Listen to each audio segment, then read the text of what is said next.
El Instituto de Estudios Superiores Manuel José de Rojas, a través de la Coordinación de Difusión Cultural y Vinculación Universitaria, trae para ustedes la conferencia intitulada Cabildeo y Parlamento Abierto, impartida por el maestrando Santos Antonio González Huerta.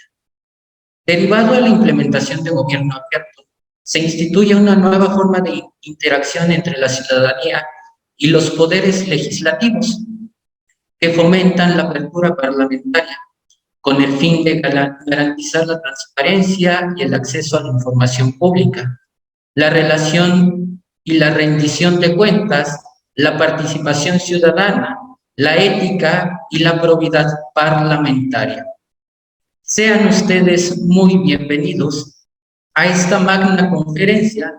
Se les informa que antes de la etapa de preguntas y respuestas, se mandará la liga de registro en el chat de esta transmisión, no omitiendo que deben de contar con correo electrónico.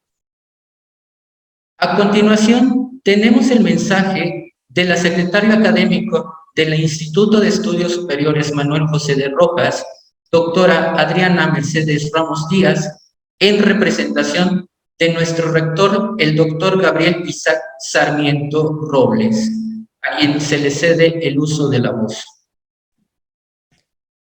Muchísimas gracias. Pues buenas tardes a todos y a todas, todos los que nos ven en este momento y a través de esta plataforma. Maestro Francisco Morales Corroy, bienvenido. Maestro Santos González Huerta, buenas tardes y bienvenido a este foro. Bienvenidos sean todos y todas ustedes. Pues en efecto, como ya bien sabemos el por qué estamos por acá, ¿no? Cabildeo y Parlamento Abierto. Esto con un gran valor para la vida democrática en la que nos encontramos hoy en día, ¿no? Quiero comentar algo muy, muy brevemente antes de dar paso a lo que nos tiene por acá. Realmente, pues sí, en efecto, el derecho constitucional pues sirve como mecanismo para poder vigilar que se cumplan los preceptos contenidos en nuestra Constitución, que se definan los límites del poder del Estado, ¿no?, a los que nos emergen, y los legisladores de los poderes públicos y políticos del país. Realmente, en efecto, este es un tema bastante importante que no debemos dejar a un lado. Realmente el tema que nos va a comentar aquí el maestro Santos, el Poder Legislativo, pues es uno de los órganos constitucionales del Estado que ostentan para la representación popular y es el generador, vaya, de las normas con rango de ley y controlador de las acciones, vaya, del gobierno, ¿no? Es por ello su gran importancia. Y ahora bien, bueno, pues el tema que nos viene a disertar el maestro Santos en cuanto al Parlamento o Congreso, pues cabe mencionar que a partir de las ideas de Montesquieu, de Locke, actualmente pues países establecen sus directrices y legislaciones, ¿no?, específicas acerca del poder legislativo, ¿no?, y sus funciones. Y esto tiene como pues eje transversal la apertura en cada uno de los pilares que conforman este modelo de parte de lo que nos va a comentar y disertar hoy, y que hoy en día tenemos que darle la importancia realmente necesaria para tener esa democracia que tanto exigimos hoy en día, ¿no? Y me refiero pues a esta democracia dentro de una transparencia y un acceso a la información, a la rendición, vaya, de cuentas, a la participación ciudadana, que es, híjole, un pilar y un eje muy importante para todos, y sobre todo a la ética y la probidad de la cual nos enfrentamos hoy en día, ¿no? Pero bueno, en este gran tema que nos hablará el maestro aquí presente, y no les robo más de su tiempo, pues porque queremos escucharlo, dándole de nueva cuenta la bienvenida a nombre del Instituto de Estudios Superiores Manuel José de Rojas, a nombre del doctor, nuestro rector de esta casa de estudios, el doctor Gabriel Sarmiento Robles. Muchísimas gracias, maestro, por estar aquí en este foro. Bienvenido y bienvenidos todos. Muchas gracias a a todas y a todos. Primero saludar a quienes se encuentran en esta transmisión en vivo a través de redes sociales y agradecer mucho al Instituto de Estudios Superiores Manuel José de Rojas, agradecer la invitación del rector Gabriel, de ti, Francisco, Julián, y agradecer también las palabras que nos has dado, Adriana, muy atinadas. En efecto, son temas que han existido en el debate público durante varios años, pero que hoy más que nunca están agarrando mucha fuerza y que, diría yo, es necesario que avancemos. El cabildeo y el parlamento abierto son temas que están en el núcleo del poder legislativo, en los debates y los avances sociales y políticos que se han dado han hecho que estos temas estén más avanzados que la legislación, es decir, nuestra legislación se ha quedado un poco atrás, por eso es que es importante que debatamos acerca de estos conceptos y que podamos ir construyendo los mejores mecanismos regulatorios y de buen funcionamiento. Bueno, pues para iniciar en materia, primero quisiera hablarles un poco sobre el cabildeo. Cabildear, en términos generales, significa gestionar con actividad para ganar voluntades. El cabildeo o el lobbying, que es el concepto anglosajón, se define como la actividad que realizan ciertas personas que están vinculadas en la institución parlamentaria con el fin de influir en las decisiones de tipo gubernamental o en las mismas decisiones parlamentarias, ¿no? Incluso lo vemos en enciclopedias, el lobbying se refiere a los esfuerzos que se destinan a influir principalmente en los votos de los legisladores. Como antecedentes, podemos ver que el cabildeo tiene su origen en el siglo XVII en Inglaterra, donde las personas que querían influir en las decisiones del gobierno reunían al parlamento en un gran lobby o pasillo ubicado afuera del salón de la Casa de los Comunes para exponer su caso.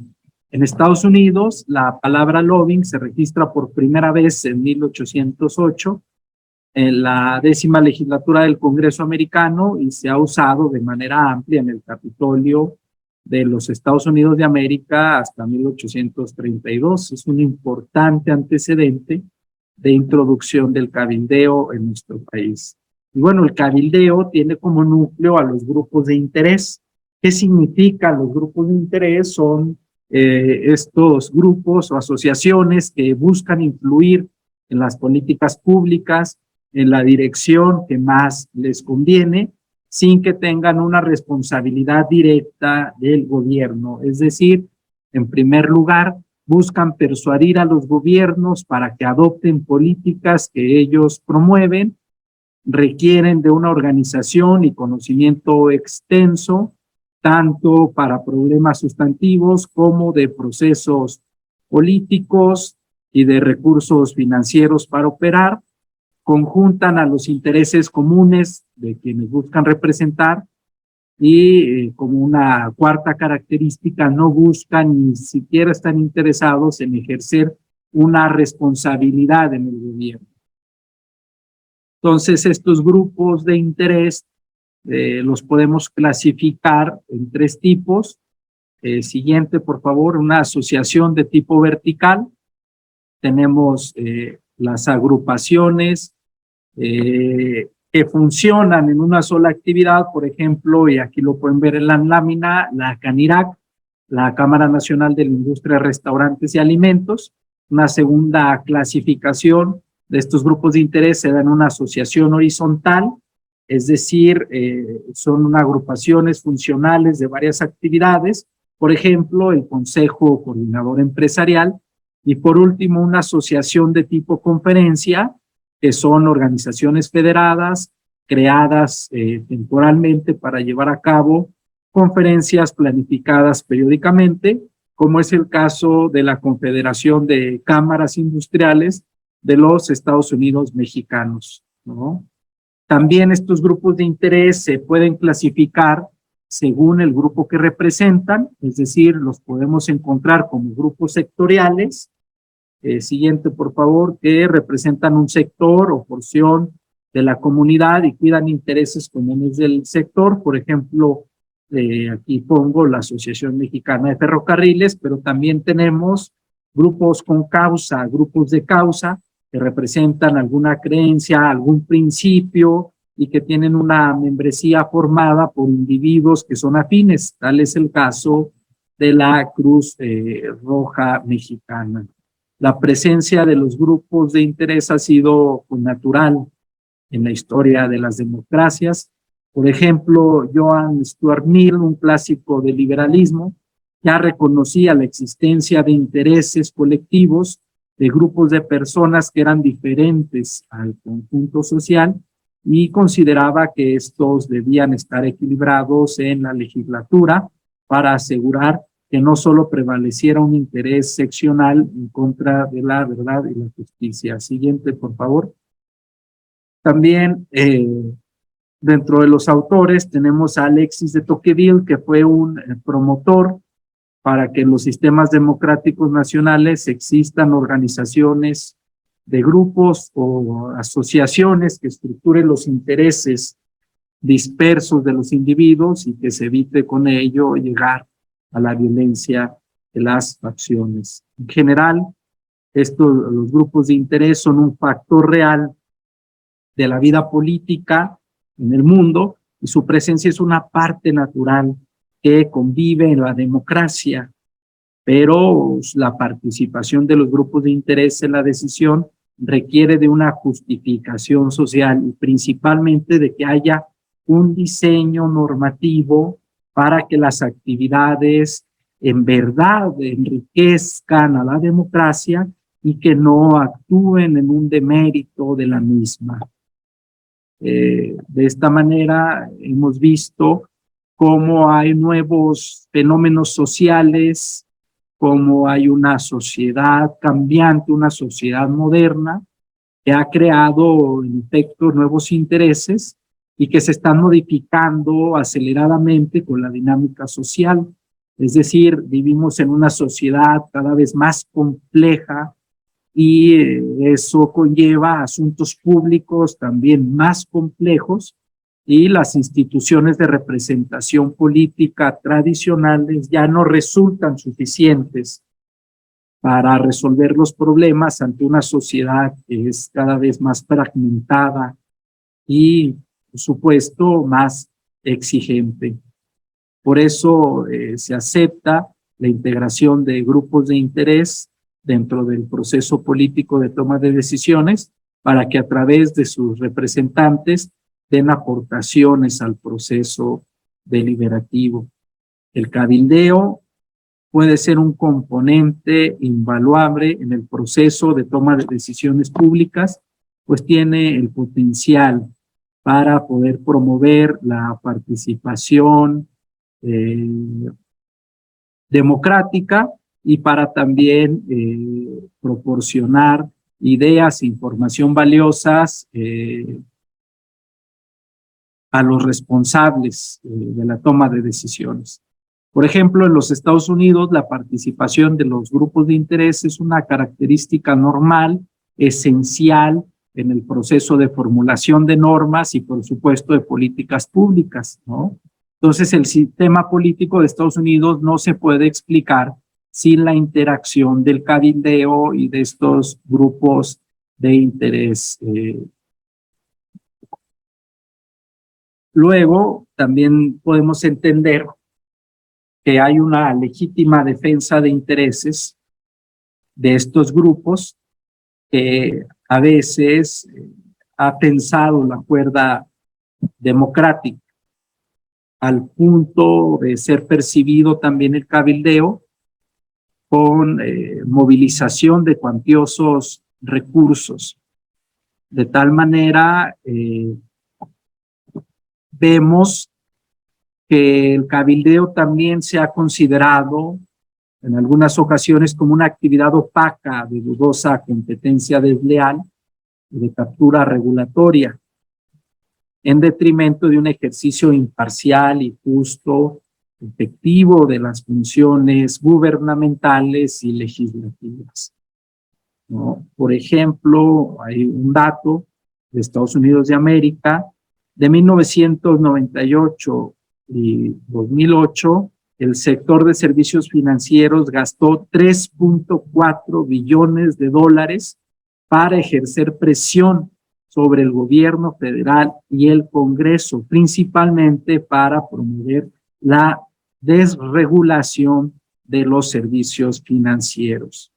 Ejemplos como este hay muchos en el mundo, por eso es que en muchas partes, en varios países, el cabildeo también se ha visto como un mecanismo para poder perpetuar los intereses de grupos de élite a expensas del interés público.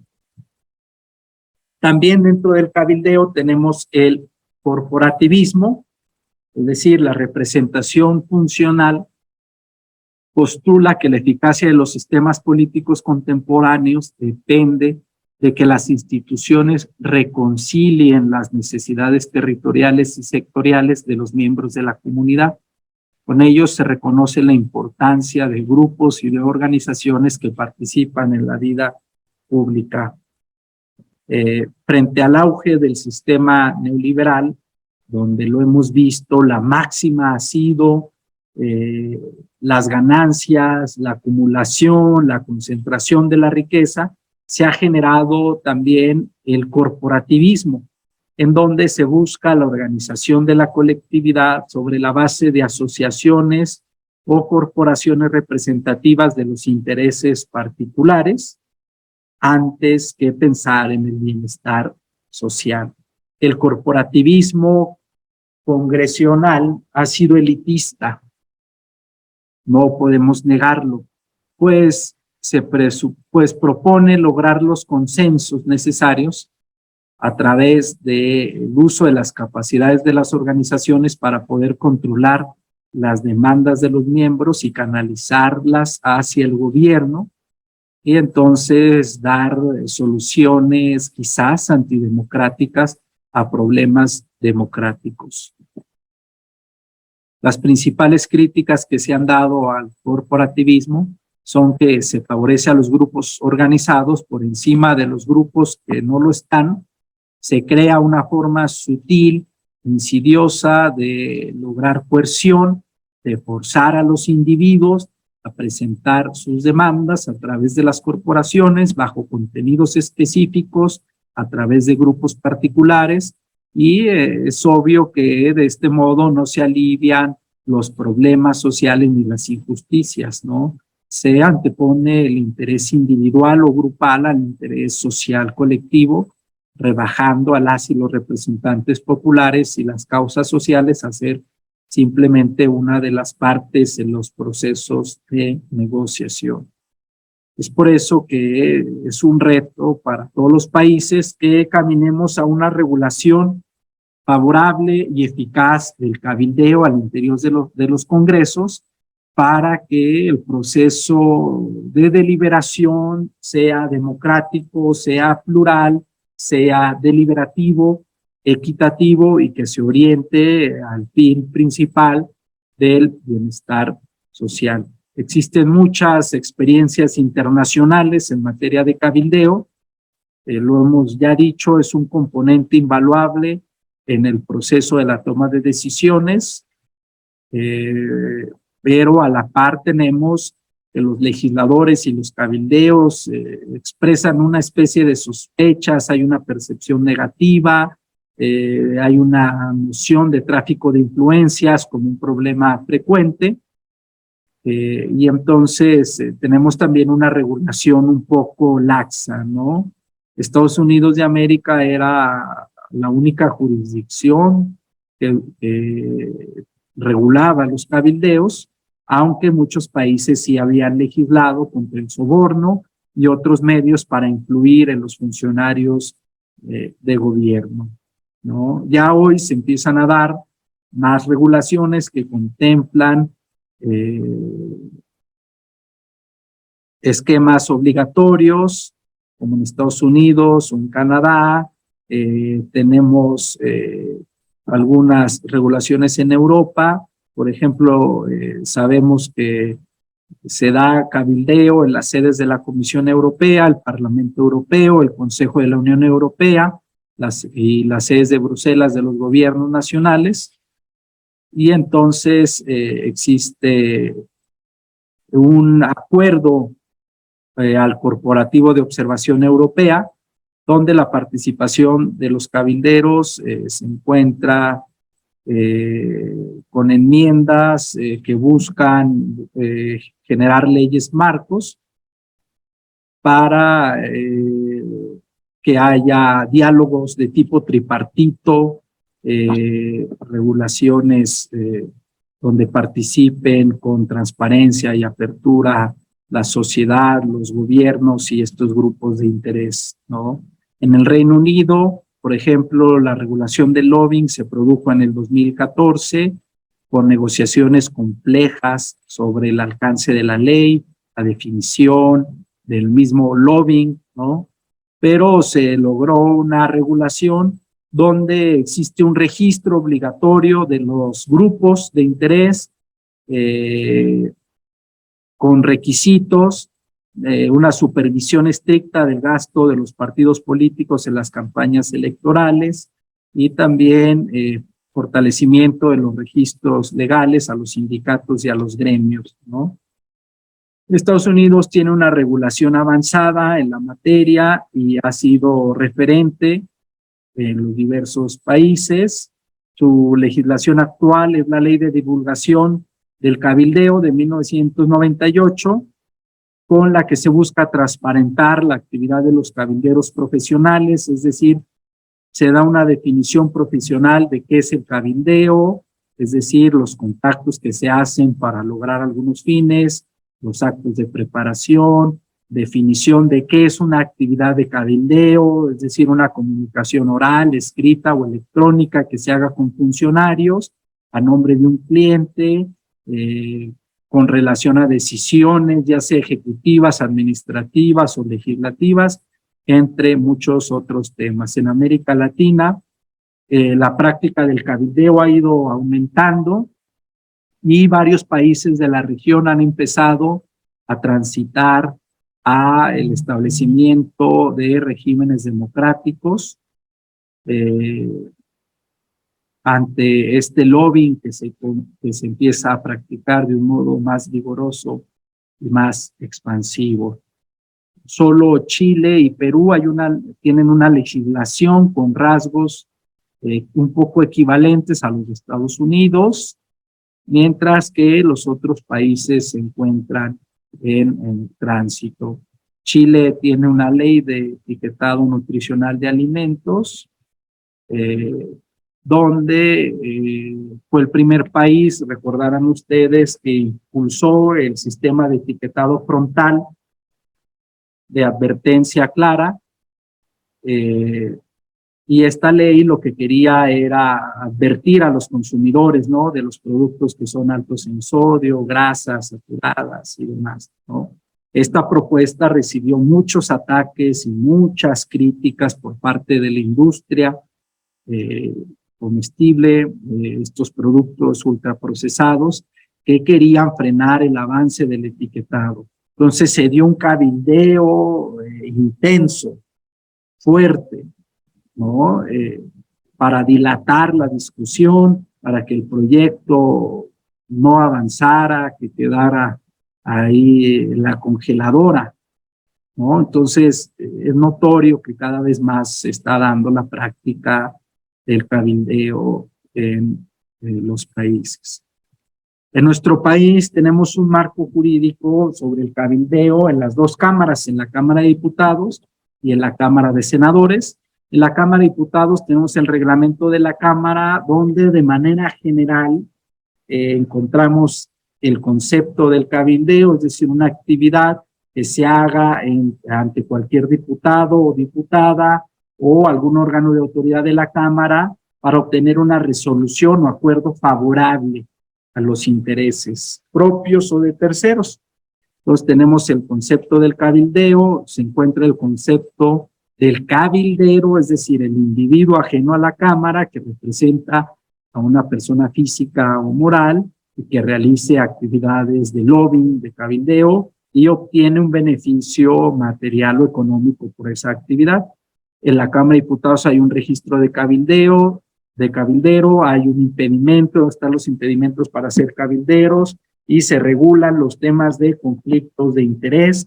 Hay prohibición de recibir apoyos por parte de las diputadas y los diputados, hay infracciones, sanciones, busca que se vaya transparentando cada vez más estas actividades y hay un registro, hay una identificación de cabilderos. Y también como sanciones se puede dar la pérdida del registro en el padrón de cabilderos. En el Senado de la República, por ejemplo, también en el reglamento encontramos lo que es el concepto del cabildeo, que es igual, es la actividad que realizan las personas que se dedican a promover intereses legítimos de particulares ante los órganos directivos o las comisiones del Senado, o ante senadoras o senadores en individual o en conjunto, con el propósito de influir en las decisiones, ¿no? Hay un deber de informar a la mesa directiva de cuando se realicen actividades de cabilderos por parte de los senadores. También está el impedimento de recibir apoyos y también hay un catálogo de infracciones y de sanciones, ¿no? La experiencia internacional en la materia es amplia, hay disposiciones que se pueden adaptar a nuestro sistema jurídico y que se han presentado incluso diversas iniciativas en el Congreso de la Unión para poder regular de una manera más amplia y más actual el tema del cabildeo, principalmente para promover la transparencia, ¿no? Incluso hay una iniciativa, hay una propuesta de ley que presentó el senador Ricardo Monreal, el presidente de la Junta de Coordinación Política, que hemos estudiado y que es de avanzada, ¿no? Que busca crear una ley que regule al cabildeo en el Congreso de la Unión, una norma de aplicación general, ¿no? Para esta práctica y que busca lo que todos queremos, ¿no? Un sano desempeño de las actividades legislativas, que no hayan actos de corrupción que se den con motivo de esta práctica. Es una iniciativa amplia que busca darle una trazabilidad a las actividades de cabildeo en ambas cámaras, ¿no? Que se le dé un seguimiento a toda la influencia que tengan los cabilderos en las decisiones, en las iniciativas, en las minutas, en los decretos, cualquier acto que emitan las cámaras, que existan limitaciones para realizar las actividades de cabildeo, que haya un catálogo bien establecido de responsabilidades y sanciones, un registro de cabilderos, que haya un capítulo de derechos y obligaciones de los legisladores y de los servidores públicos de las cámaras, pero también de los cabilderos, ¿no? Es muy importante que avancemos a esto.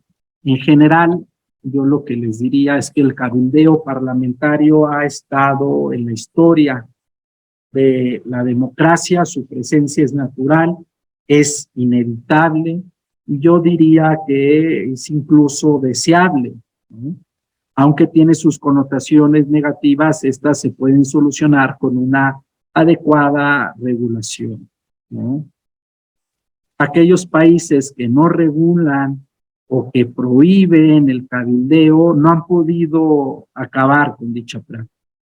Los problemas del cabildeo se acentúan donde hay procesos nebulosos, oscuros, donde la regulación es laxa o donde es inexistente. Por eso es que la propuesta es que exista un marco sólido que pueda regular al cabildeo. Esto es deseable, es necesario. ayuda a construir y a consolidar democracias transparentes y justas. No veo yo como deseable que se extinga el cabildeo, ¿no? Lo que debemos hacer, sí, es inhibir las prácticas corruptas, antitransparentes, que van en un perjuicio de las instituciones y que es notorio que socavan la confianza ciudadana en ellos, ¿no?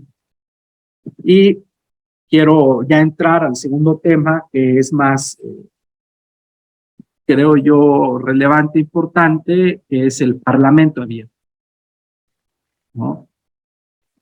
Generalmente vivimos de un estadio de transición de una democracia electoral a una gobernanza de tipo democrático. Es decir, para mí, a partir de 1977 y hasta el 2000, la agenda nacional de nuestro país incluía como tema central el perfeccionar el diseño electoral de México. Es decir, toda la actividad legislativa se concentró en mejorar las reglas, los procedimientos y las instituciones democráticas para caminar hacia una transición democrática. Entonces, esta etapa se llama primera generación de reformas al sistema democrático. Luego viene una segunda etapa de reformas, que yo diría que es de 2000 a 2018, donde se busca mejorar las reglas electorales y renovar la democracia representativa. Pero, ojo, se ha cerrado la puerta a la ciudadanía en la toma de decisiones para la transformación del país. Por eso es que ahora, yo digo, estamos en una tercera generación de reformas al sistema democrático que va de 2018 hacia adelante. Es decir, la consolidación democrática ya no se puede entender, ya no se agota únicamente en el tema electoral y en la democracia representativa, sino que se requiere que haya una gobernabilidad democrática y eficaz donde la ciudadanía participe de una manera cercana y plena.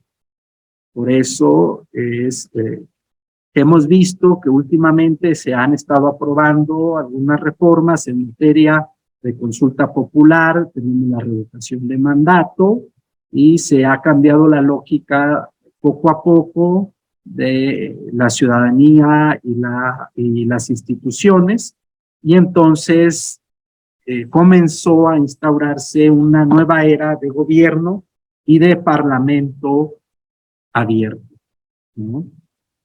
Recordaremos que en 2007 se introdujo el derecho humano a la información y se ha buscado desde ahí una gobernabilidad democrática transparente e incluyente, ¿no? Pero hasta las emisiones de las legislaciones en materia de transparencia de 2015 y 2017 es que se han dado las primeras reglas en materia de gobierno y de parlamento abierto. Entonces, el parlamento abierto nace ante un escenario sumamente complicado, complejo. Hay una gran área de oportunidad para legitimar a las instituciones democráticas y reconstruir una nueva relación, principalmente entre el parlamento y los ciudadanos, donde el parlamento pueda eficientar sus acciones, ser más responsable, ser más transparente, de la mano de la ciudadanía, escuchando las necesidades y tomando acción. Naturalmente, en la etapa previa, más en el siglo pasado, tuvimos un modelo de parlamento cerrado, es decir, únicamente descansaba en la democracia representativa. El representante, como tenía la confianza del cuerpo electoral, ya se sentía lejos de sus electores, ya no tenía un mandato revocable y entonces él asumía, incluso diría yo adivinaba los intereses generales de la sociedad, ¿no? Y entonces generaban legislación sin considerar a la ciudadanía. Este parlamento cerrado tiene una poca participación, una nula participación ciudadana en los procesos de decisión y en los espacios, y obviamente no se favorece la transparencia ni la rendición de cuentas, porque el legislador tiene una libertad plena, ¿no? Hoy en día sabemos que la mayoría de los ciudadanos que están en el padrón electoral acuden a votar, pero debemos transitar también a modelos de representación directa que tienen un impacto en la legitimidad democrática. El sistema de partidos ha ido abonando a esta crisis del parlamento cerrado, porque habían tenido un monopolio del acceso y de la gestión del poder político y la total incidencia en las políticas públicas, y se habían alejado de la ciudadanía. Este parlamento cerrado ha ocasionado un desencanto por la democracia, se genera desconfianza, se genera escepticismo sobre si la democracia es o no el gobierno ideal, hay promesas incumplidas, ¿no? Y incluso se emite un mensaje de falta de regulación para la participación o para la aportación crítica de grupos ajenos a la esfera política. En cambio, lo que debemos transitar y lo que estamos tratando de construir es un modelo de parlamento abierto, es decir, una apertura a la participación ciudadana. ¿Qué significa esto? Una nueva configuración del parlamento, y más en este siglo, más en estos años, donde haya modelos que incentiven a la participación ciudadana para la toma de decisiones. Es decir, el ciudadano ya no únicamente vota, sino que tiene una relación con sus representantes articulada, receptiva, incluyente, transparente, y entonces se abren múltiples espacios de participación ciudadana en los procesos de decisión que tienen lugar al interior de las asambleas. Existe un pleno respeto al derecho a la información, a la transparencia y a la rendición de cuentas. Y tenemos una democracia de tipo deliberativa que busca abarcar a la sociedad en su globalidad y considerar todos los contextos de comunicación, ver todas las aristas, ver a todos los afectados. Considera la influencia de la sociedad civil y busca una eficaz problematización del problema y generar espacios para deliberar, para consensar. Entonces, este parlamento abierto lo que debe hacer es transparentar el proceso de toma de decisiones y deliberar a través de reuniones, de foros, donde haya representantes de la sociedad civil, instituciones académicas y sujetos que estén interesados en los temas. Es muy importante el parlamento abierto. ¿Por qué? Porque le regresa al parlamento la fuerza en la toma de decisiones, porque ya tienes un parlamento incluyente, responsable, receptivo, accesible, y eso es una clave para avanzar en la democratización de nuestro país. Se garantiza con el parlamento abierto una mayor transparencia,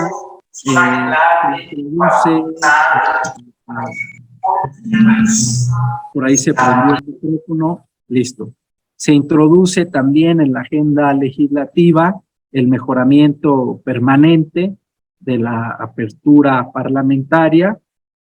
Se introducen temas importantes como los desafíos que nos trae la era digital, ¿no? Ya sabemos, lo hemos visto más en la pandemia, la era digital ha modificado el uso que se hace sobre la información parlamentaria y también en las expectativas ciudadanas para una mejor representación y participación política.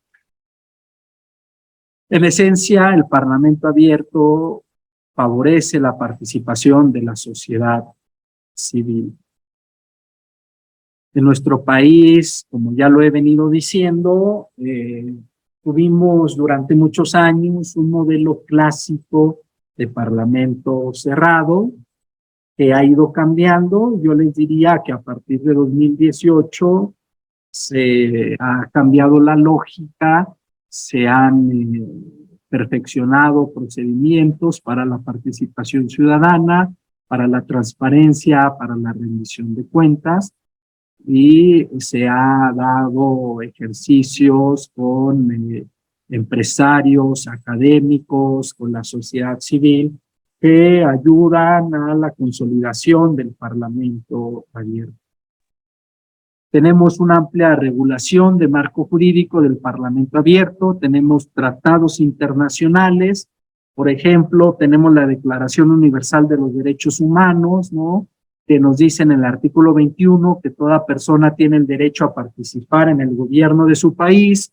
Tenemos el Pacto Internacional de Derechos Civiles y Políticos, que en el artículo 25 nos dice que todos los ciudadanos podrán participar en la dirección de los asuntos públicos.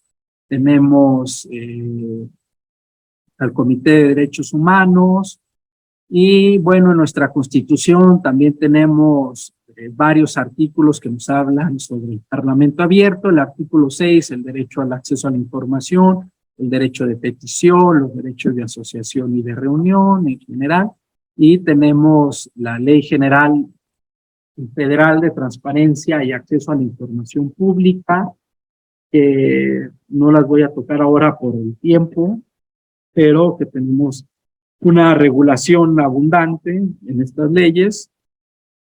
Y tenemos también una declaración sobre la transparencia parlamentaria, que es un documento adoptado por la Comunidad Parlamentaria Internacional en 2012, donde participó el National Democratic Institute, la Red Latinoamericana por la Transparencia, el Banco Mundial, la Embajada de México en Estados Unidos, donde se dio un consenso por la transparencia parlamentaria, es decir, que se genere un mayor compromiso con la participación ciudadana en los trabajos que se hagan en los parlamentos. Y como les decía, en la 64 y en la 65 legislatura se han dado foros, es decir, en estos últimos 4 años y medio, se han dado foros de Parlamento abierto que han buscado involucrar a amplios sectores de la sociedad civil para que opinen, para que presenten propuestas sobre temas legislativos y que estos puedan traducirse en cambios normativos. Son foros con temas de agenda legislativas que se convocan generalmente por las comisiones o por los órganos de gobierno, como la Junta de Coordinación Política. Se abren convocatorias públicas con registro, hay una variedad de participantes, instituciones académicas, entidades de investigación, grupos empresariales. Hay una agenda específica para la reunión. Se realizan versiones estenográficas, se hace una relatoría, se dan conclusiones, esto a grandes rasgos, ¿no? Los foros que se han dado en el Congreso, particularmente en el Senado de la República, se han hecho foros de Parlamento abierto que se dan ya sea para elaborar una nueva reforma, para analizar una minuta enviada por diputados o para revisar dictámenes o reformas anteriores, ¿no?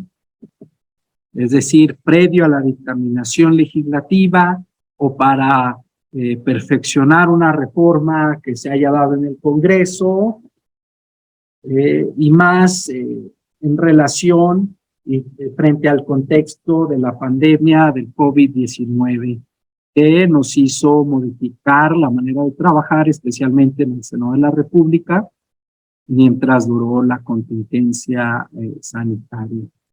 Por ejemplo, se hizo un parlamento abierto por las comisiones de Hacienda y de Estudios Legislativos, donde convocaron al sector empresarial, académicos, a organizaciones de la sociedad civil, para que dieran sus opiniones sobre una ley, la Ley de Infraestructura de la Calidad.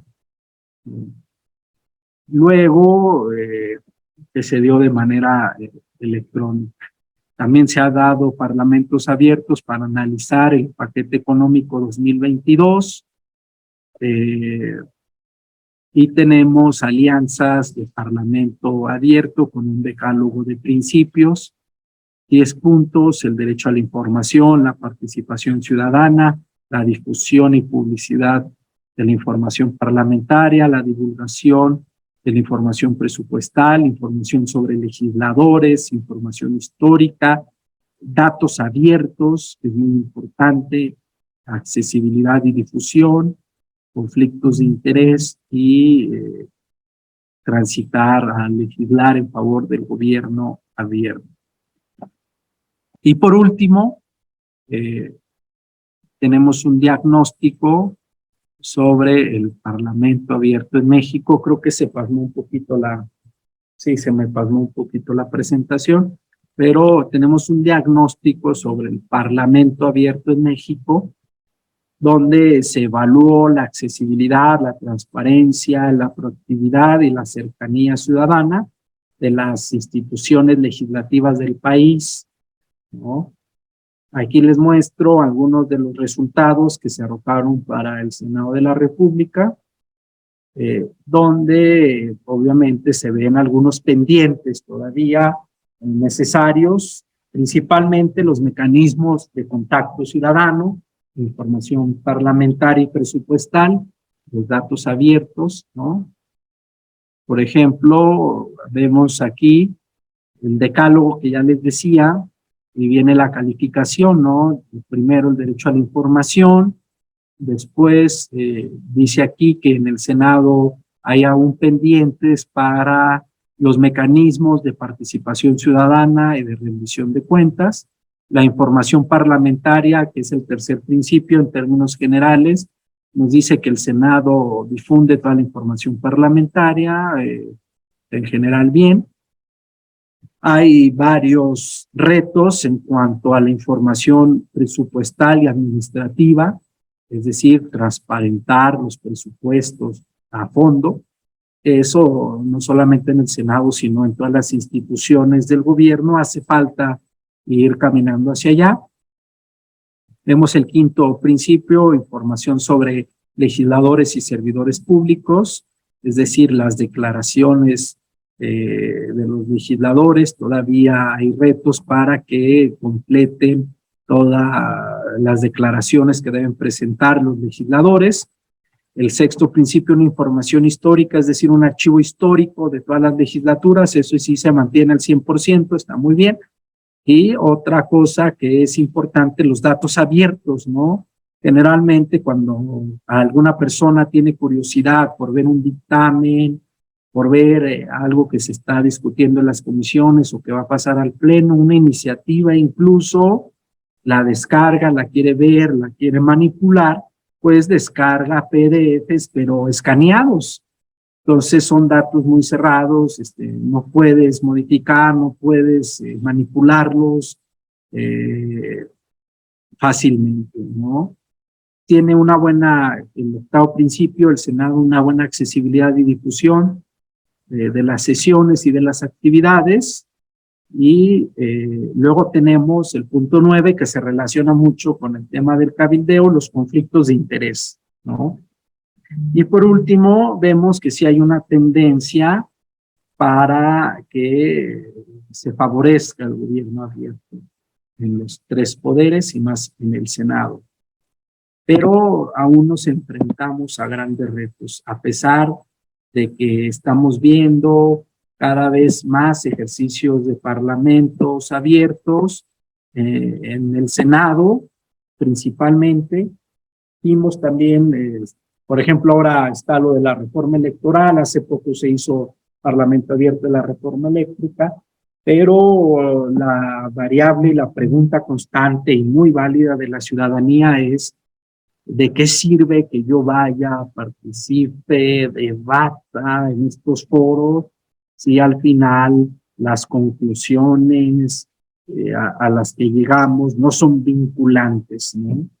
Es decir, la sociedad, los académicos, los grupos participan en estos foros de parlamento abierto, ofrecen grandes alternativas, pero al final los consensos políticos son otros.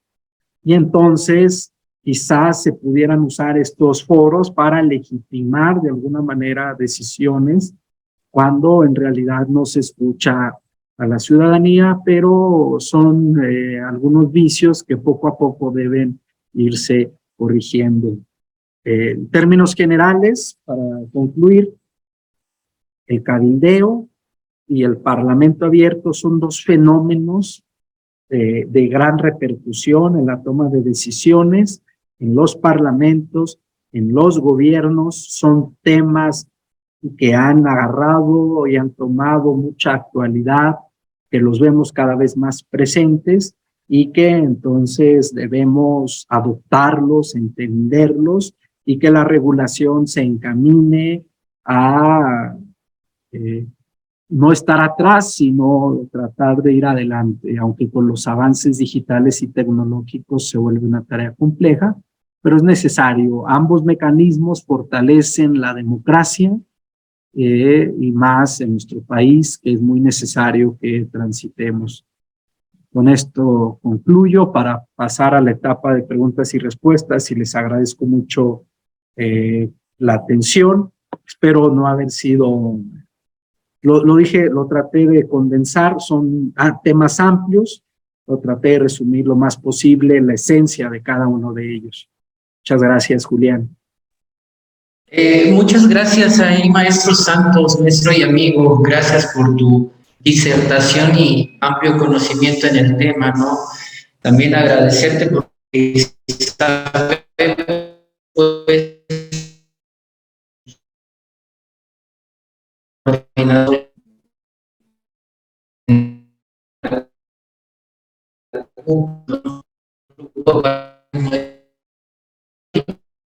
y la oportunidad de apoyarnos con esta magna conferencia. Te agradezco muchísimo. En este momento se está mandando la liga para el registro y asistencia y generación de constancia mediante la incrustación de esta en el chat. Y así también, como ya lo comentó el maestro Santos, se apertura la etapa de preguntas y respuestas.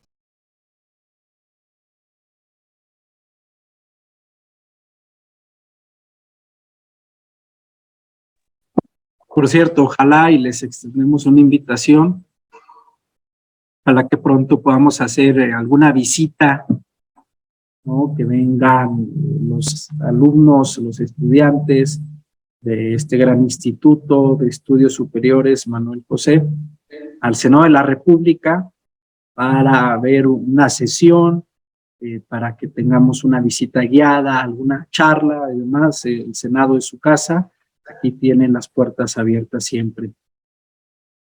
De hecho, amigo, déjame contarte que ya se está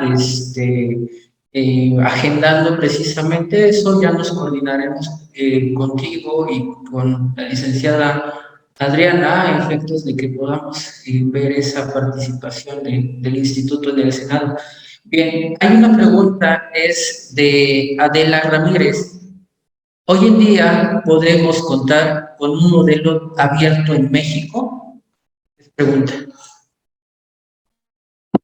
Es una gran pregunta, Adela. En efecto, yo te diría que estamos transitando a un modelo abierto.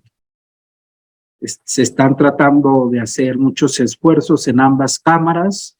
Yo donde lo he visto más, quizás porque trabajo aquí y le echo barba a la institución, no, pero en general he visto varios parlamentos abiertos en el Senado de la República, donde lo que se busca es escuchar a la ciudadanía y generar consensos. ¿Qué quiere decir el consenso?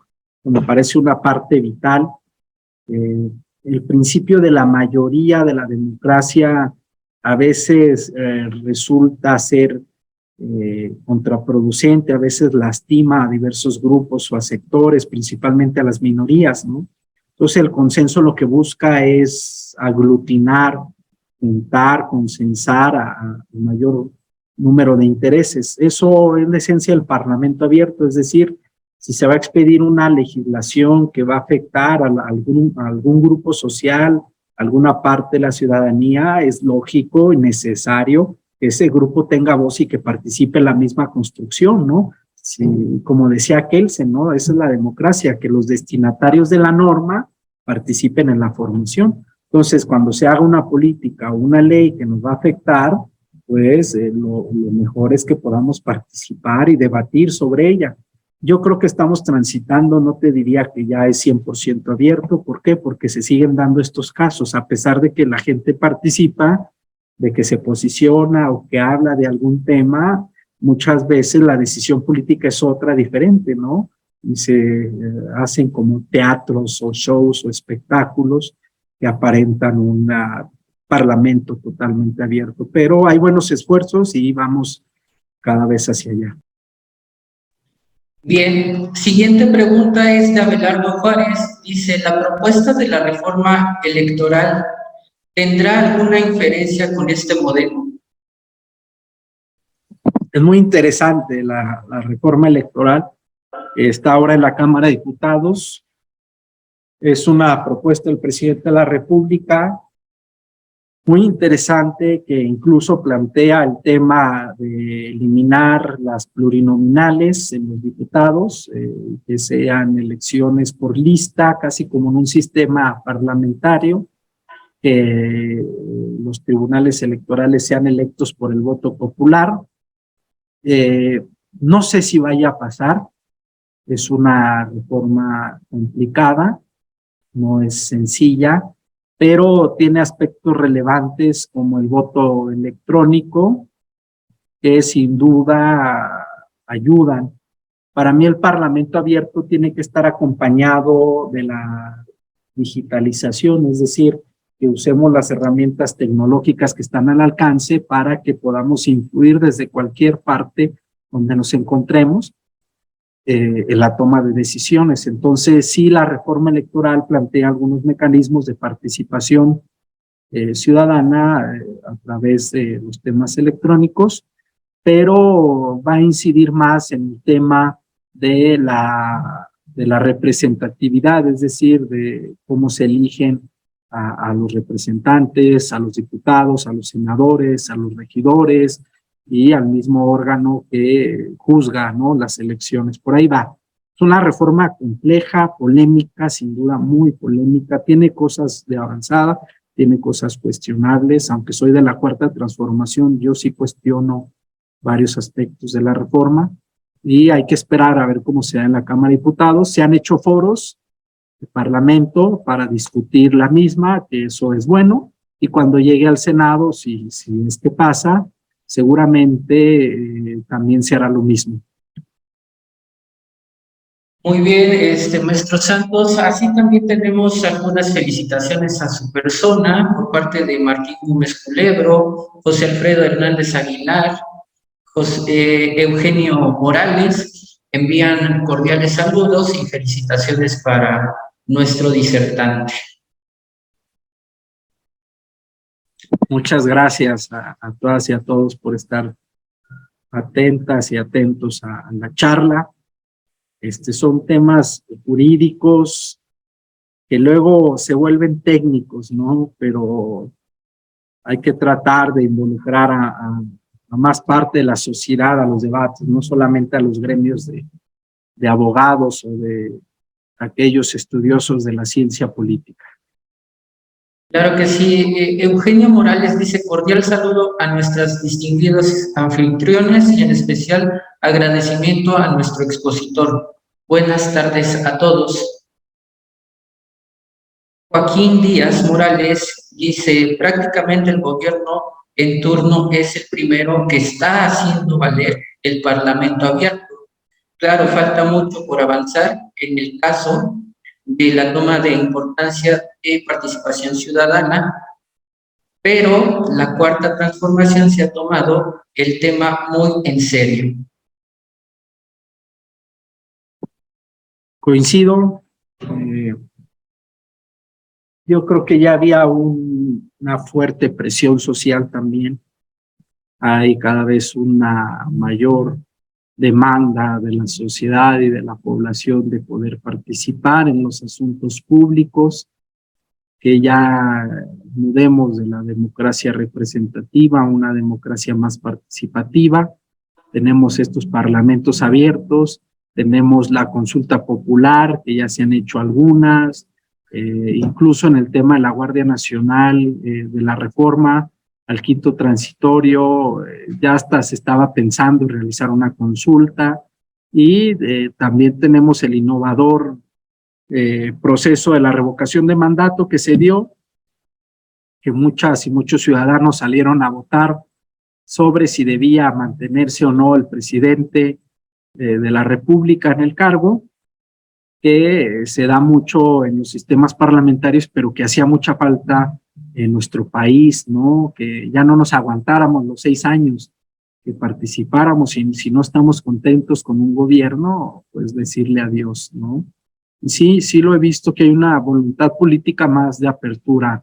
A veces es necesario que se conjunte tanto la demanda social como la voluntad política, y se está dando.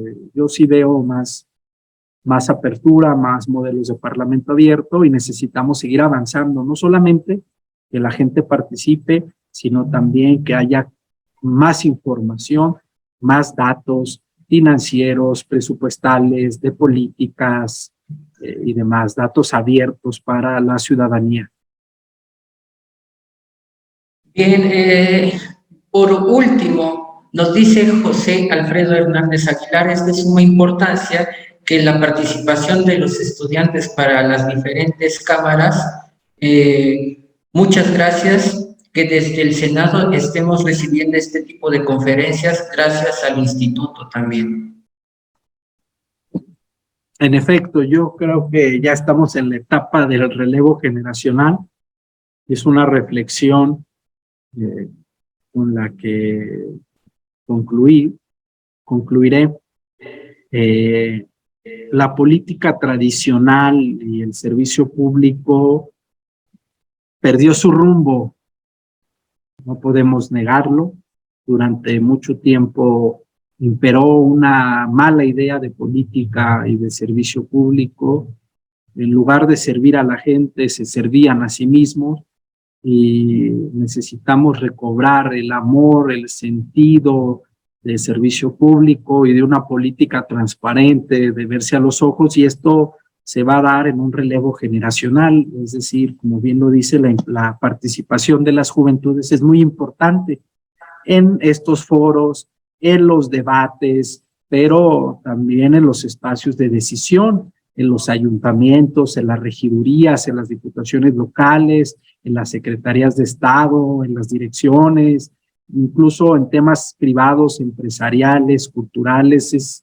Se ha vuelto muy relevante la participación juvenil, que se permitan los espacios de inclusión, de experimentación, para ir formando este relevo que ya le hace falta. Si lo pensamos, la clase política de nuestro país, aquellos luchadores sociales ya están alcanzando la edad donde tienen que pasarle estafeta, y nosotros como juventudes tenemos que asumir el reto, ¿no?